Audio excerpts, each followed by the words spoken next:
Hello दोस्तों, नमस्कार। स्वागत है आप लोगों का हमारे यूट्यूब चैनल पर। आज हम लोग डीएलएड 4th सेमेस्टर के साइंस के कुछ प्रश्न देखेंगे, जिसमें बहुविकल्पी प्रश्न भी हैं और अति लघुत्तरीय प्रश्न भी हैं, जो काफ़ी महत्वपूर्ण हैं और प्रीवियस ईयर में पूछे गए क्वेश्चंस हैं। और आप सभी लोगों को होली की ढेर सारी शुभकामनाएं। आज होली है।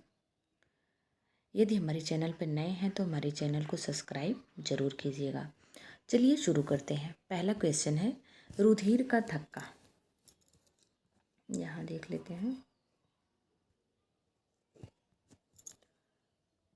रुधिर का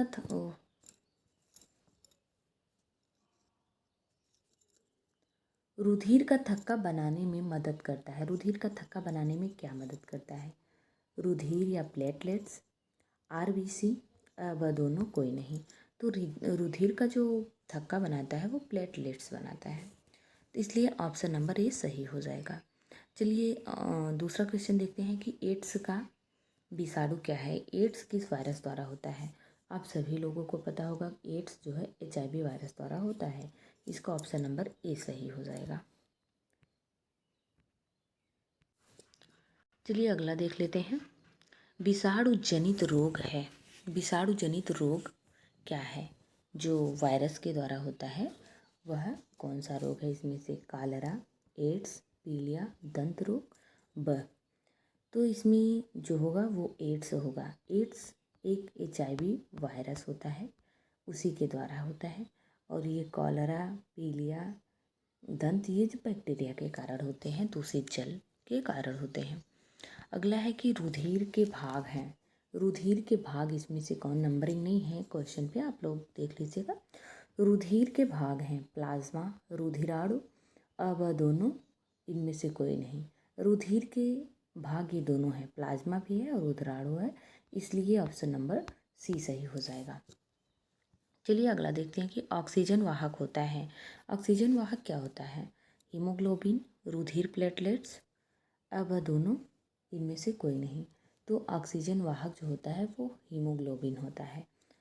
आप सभी लोग जानते हैं कि जो हमारे शरीर में हीमोग्लोबिन होता है वह ऑक्सीजन का वाहक होता है। वो ऑक्सीजन को हमारे शरीर पे, रक्त की जो नसें होती हैं, रक्त संचारिका होती है, उसमें ऑक्सीजन का प्रवाह करता है हीमोग्लोबिन। ऑप्शन नंबर ए सही हो जाएगा। अगला देख लेते हैं कि निम्न में से पोटेशियम का संकेत क्या है। ये काफ़ी अच्छा सवाल है कि पोटेशियम का संकेत क्या है। ये भाषा से, सांकेतिक तत्वों से लिया गया प्रश्न है कि निम्न में से पोटेशियम का संकेत क्या होता है। तो पोटेशियम का संकेत होता है कि, इसमें ऑप्शन ही उल्टा दे दिया गया है, मतलब ब स अ द ऐसे दिया है, लेकिन के जो होता है वो पोटेशियम का संकेत होता है। अगला देख लेते हैं कि अम्ल वर्षा में उपस्थित अम्ल है। अम्ल वर्षा में कौन कौन से अम्ल उपस्थित होते हैं? आप सभी लोगों को पता होगा, सल्फर के ऑक्साइड उपस्थित होते हैं और नाइट्रोजन के ऑक्साइड उपस्थित होते हैं। इसमें जो देखने को मिल रहा है, आप लोग देख लीजिए, ये सल्फर का ऑक्साइड मतलब सल्फर अम्ल हो गया, सल्फ्यूरिक एसिड, और दूसरा हो गया नाइट्रिक एसिड, इसलिए ऑप्शन नंबर ए सही हो जाएगा। इन दोनों के ऑक्साइड उपस्थित होते हैं, जिसके कारण अम्ल वर्षा होती है। अब अगला देख लेते हैं, भोपाल गैस त्रासदी। त्रासदी का कारण कौन सी गैस थी? जो भोपाल में गैस के द्वारा लोगों की जान हानि की मतलब जान गई थी, जिसके कारण ढेर सारे लोगों ने अपनी जीवन लीला समाप्त की थी, वो किसके कारण हुआ था? यह त्रासदी जो थी, इथाइल आइसोसाइनेट के कारण। Methyl isocyanate, carbon dioxide, carbon monoxide, तो उसमें मिथाइल आइसोसाइनेट जो था वो भोपाल गैस त्रासदी का कारण था। अब अगला देख लेते हैं कि अति लघुत्तरीय प्रश्न क्या होते हैं, जो 1 नंबर के पूछे जाते हैं। ये प्रश्न भी 1 नंबर के पूछे जाते हैं। इसका कलर चेंज कर दें। 1 नंबर के ये क्वेश्चन पूछे जाते हैं और बहुविकल्पी भी 1 ही नंबर का पूछा जाता है। तो दिया है कि विद्युत धारा से आप क्या समझते हैं, इसका मात्रक क्या है, ये क्वेश्चन है, आप लोग देख लीजिएगा। तो इसमें दिया है कि विद्युत धारा क्या है, अब इसका मात्रक क्या होता है। तो विद्युत धारा, उत्तर देखिए कि विद्युत धारा किसी चालक में आवेश के बहने की दर विद्युत धारा कहलाती है। जैसे कोई चालक है या समांतर माध्यम है या फिर श्रेणी क्रम में है, उसमें जो धारा प्रवाहित हो रही है, जो आवेश प्रवाहित हो रहा है, उसी की दर को हम विद्युत धारा कहते हैं। इसमें आवेश को Q से डिनोट करते हैं और T जो होता है वो टाइम होता है। तो विद्युत धारा का मात्रक हो गया कि Q equal to I equal to Q by T. इसे रुकिए बताते हैं। I बराबर Q बाई टी या Q equal to I T, ये होता है। Q equal to I T होता है। यही होता है कि विद्युत धारा का मात्रक एम्पियर होता है साई मात्रक में। आप लोगों को समझ में आ गया है कि, उम्मीद है समझ में आया होगा कि विद्युत धारा क्या होता है। जैसे कोई चालक है, उसमें हम जो आवेश प्रवाह में लग रहा है टाइम, उसी को हम विद्युत धारा कहेंगे। इसका मात्रक एम्पियर होता है। अगला प्रश्न है, मानव में पाए जाने वाले किन्हीं दो अवशेषीय अंगों के नाम लिखिए। जो मनुष्य में दो अवशेषीय अंग हैं, जो अवशेषी पदार्थों को बाहर निकलते हैं, उसमें कौन कौन से पाए जाते हैं? तो एक अक्ल दाढ़ और पुच्छ कशेरुकाएँ, ये दोनों दो अवशेषीय अंग हैं और अंग भी होते हैं, लेकिन दो ही पूछा गया था। अगला देख लेते हैं। सोडियम धातु की जल से अपक्रिया का रासायनिक समीकरण लिखिए। सोडियम धातु की जल से रासायनिक अपक्रिया का कारण लिखिए। तो सोडियम धातु देख लेंगे। सोडियम Na जो है प्लस H2O, जब ये दोनों आपस में क्रिया करेंगे तो सोडियम हाइड्रोक्साइड बनाएंगे और H2 गैस जो है वो निकलेगी।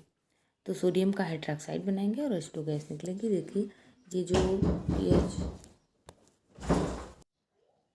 तो ये रहे सोडियम धातु से जल की अपक्रिया क्या होती है। अगला प्रश्न है, प्राथमिक उपचार में किन्हीं दो उद्देश्यों के नाम लिखिए। प्राथमिक उपचार में किन्हीं दो उद्देश्य क्या होते हैं? पहला है, प्राथमिक उपचार में संक्रमण होने की संभावना को कम करने में मदद करता है। प्राथमिक उपचार जो है, प्राथमिक उपचार का कारण और उद्देश्य जो लिखना है, उसमें पूछा गया है कि इसके उद्देश्य से लिखिए। तो प्राथमिक उद्देश्य क्यों किया जाता है? क्योंकि संक्रमण जो होता है उसकी संभावना को कम किया जा सके। दूसरा है कि मामूली कट या घाव को उचित देखभाल करने से स्थिति खराब होने से बचाता है प्राथमिक उपचार। अगला है कि एड्स किस विषाणु के द्वारा होता है? तो ये सबको पता है कि एड्स जो है वो HIV वायरस द्वारा होता है, जिसका फुल फॉर्म होता है ह्यूमन इम्यूनो डिफिशियंसी वायरस। अगला है कि किसी परिपथ में 5 एम्पियर की धारा 1 घंटे के लिए प्रवाहित की जाती है, तो आवेश की मात्रा की गणना कीजिए।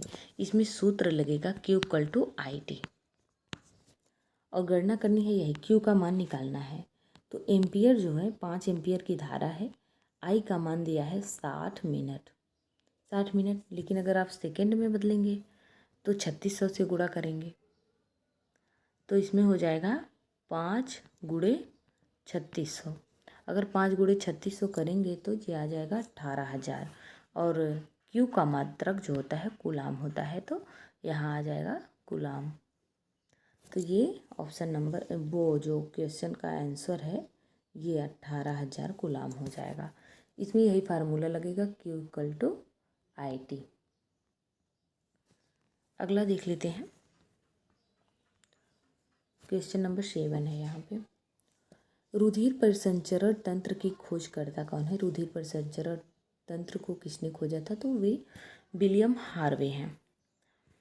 अगला है कि रुधिर की कौन सी कोशिका रुधिर परिवहन में सहायता करती है? रुधिर की कौन सी कोशिका रुधिर परिवहन में सहायता करती है? अब पहला वो दिया है कि लाल रुधिराणु RBC जो है वो रुधिर परिवहन में सहायता करती है। RBC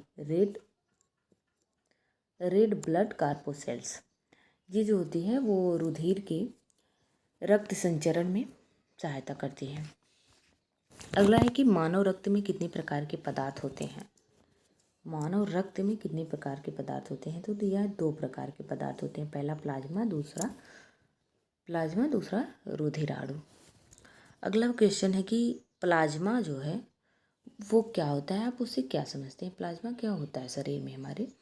तो प्लाज्मा रुधिर को लगभग 55% भाग, जो रुधिर होता है उसका 55% भाग प्लाज्मा होता है। यह अजीवित तरल पदार्थ होता है जिसमें 92% जल होता है।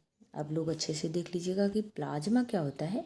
यह रुधिर का लगभग 55% भाग होता है। हमारे पूरे शरीर का जो रुधिर होता है उसमें 55% भाग प्लाज्मा होता है।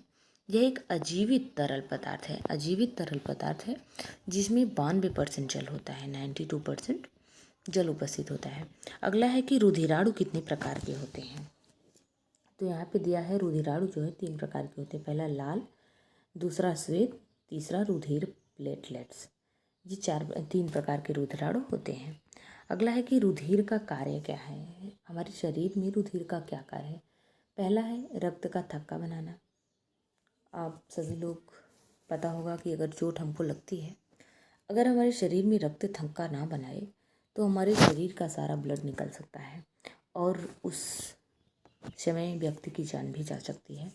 तो रुधिर का सबसे बड़ा कार्य है कि वह हमारे शरीर में रक्त का थक्का बनाता है। दूसरा है ऑक्सीजन और कार्बन डाइऑक्साइड एवं पचे हुए भोजन, उत्सर्जित पदार्थ तथा हार्मोन्स का संवहन करता है। ऑक्सीजन, कार्बन डाइऑक्साइड और उत्सर्जी अंग का परिवहन करता है। अगला है कि शरीर के ताप का नियंत्रण करता है। ये जो रक्त होता है वो शरीर के ताप को नियंत्रित करता है, शरीर को बीमारियों से रक्षा प्रदान करता है, प्रतिजैविक रूप से हमारे शरीर की बीमारियों से लड़ता है। रुधिर बैंक किसे कहते हैं? तो जैसे यूनियन बैंक है वो पैसे की मनी बैंक होती है, उसी प्रकार से रुधिर बैंक क्या होता है इसके बारे में जान लेते हैं। रुधिर बैंक जो होता है वह बैंक है जिसमें रुधिर आधान हेतु एकत्रित करके भविष्य के लिए रखा जाता है और ज़रूरत पड़ने पर रोगी व्यक्ति को रुधिर चढ़ाया जाता है। जैसे कलेक्ट किया जाता है रुधिर को और बॉटल में अच्छे से उसको रखा जाता है। डॉक्टरों के पास आप लोग देखे होंगे कि कभी किसी को खून की कमी हो जाती है तो वह ब्लड पैसा लेके किसी भी कारण से वो अरक्तता वाले व्यक्ति को चढ़ाते हैं। तो वही बात है कि रुधिर बैंक वही होता है। जैसे मनी का अगर हमको काम होता है तो हम बैंक के पास जाते हैं, तो ठीक उसी प्रकार से अगर रुधिर बैंक में अगर हमको रुधिर का कार्य है तो हम रुधिर बैंक के पास ही जाएंगे। तो है कि समय समय पर सरकार व समाज सेवी संस्थाएं रक्तदान के लिए रक्तदान कैंप लगाती हैं। आप सभी लोगों को पता होगा कि हर जगह है लगभग समय समय पे रक्तदान का कैंप लगता है। अगला है कि मनुष्य के शरीर में कितना % रुधिर शरीर के भार का होता है? तो मनुष्य के शरीर में लगभग 7 से 8% रुधिर शरीर के भाग का होता है। जैसे आपका शरीर 65 kg है तो उसका जो है 65 का 7-8% जो है वो रुधिर का पार्ट है, 7-8% रुधिर रहता है। ये रहे हमारे साइंस के कुछ प्रश्न। आशा है, उम्मीद है आप लोगों को अच्छे से समझ आए भी होंगे। और यदि हमारा क्लास अच्छा लगा हो तो आप हमारे चैनल को सब्सक्राइब ज़रूर कीजिएगा और कमेंट बॉक्स में एक अच्छा सा कमेंट भी कीजिएगा। क्लास कैसी लगी, आप लोगों को यह क्लास कैसी लगी है और जो भी कमियां रही हों उसको भी बताइएगा। बहुत बहुत धन्यवाद आप लोगों को। मिलते हैं अगले वीडियो में, तब तक के लिए बाय बाय, टेक केयर।